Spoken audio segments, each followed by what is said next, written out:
So what's my arrow setup look like for the 2025-26 season and for the foreseeable future? Let's find out.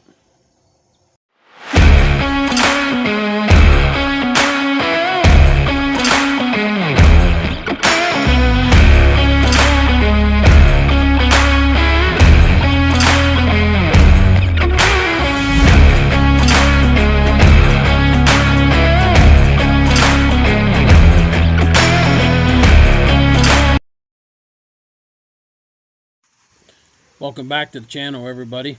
Keystone State Bowman here. Today's video discussing my 2025 and hopefully for the foreseeable future arrow build. Went through quite a few builds this year, just trying things out. Had the Day 6 HD. Really like that arrow. Zero complaints about it. I think their component system's one of the best on the market as far as functionality and everything.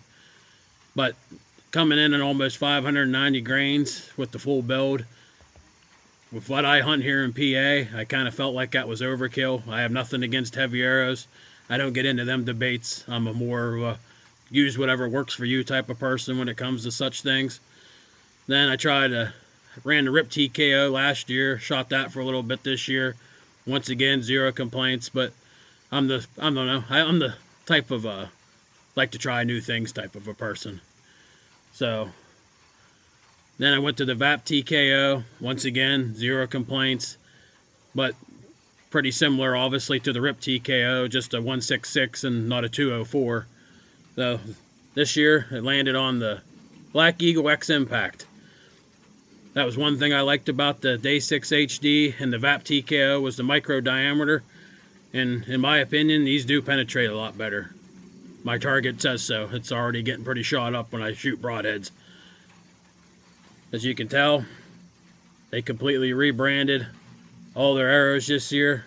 New labels, all spine sorted, weight sorted, and now they even put a spine alignment on there for your how you want to fletch your arrow, whichever. I fletch my odd vein straight on that spine mark.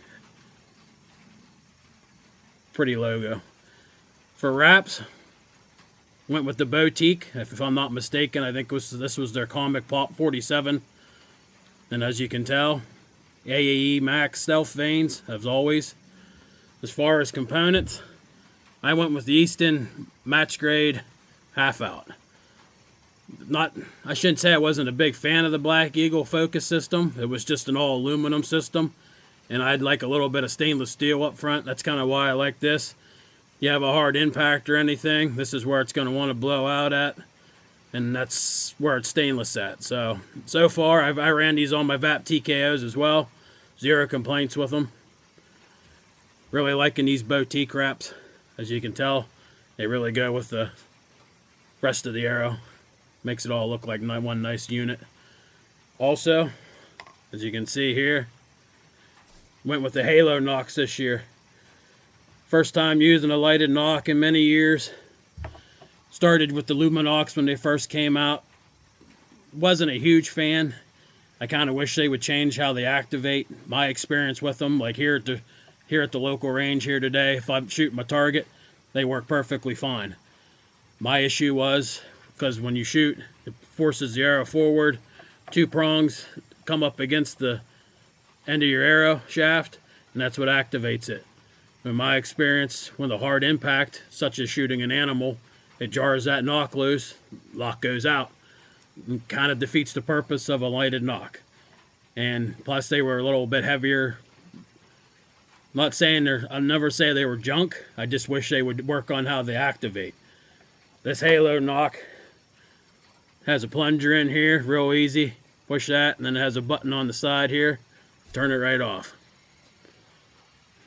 Really like these arrows, guys. They've been grouping very well here. Zero complaints about them.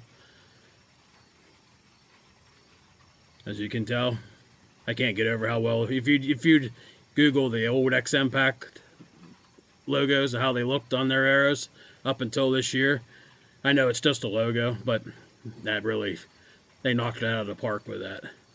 For anyone that's interested in numbers, this arrow's cut at 28 and 1/8 inches from the nock throat to the end of the carbon up here. Coming in at, I think my whole dozens weighed in anywhere from, I want to say I was at about right at 515 grains up to 515.9.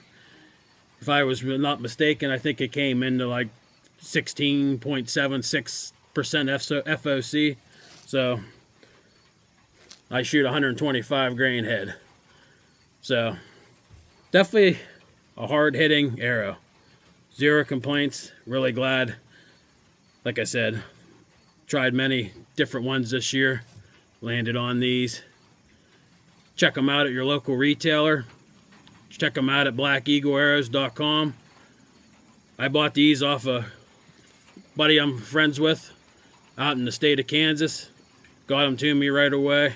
Rather give my money to somebody like him than a big box store like Lancaster or something.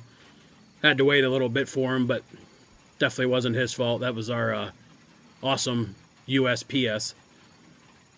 Guys, don't use them. Give your money to UPS or FedEx. That's a lot better.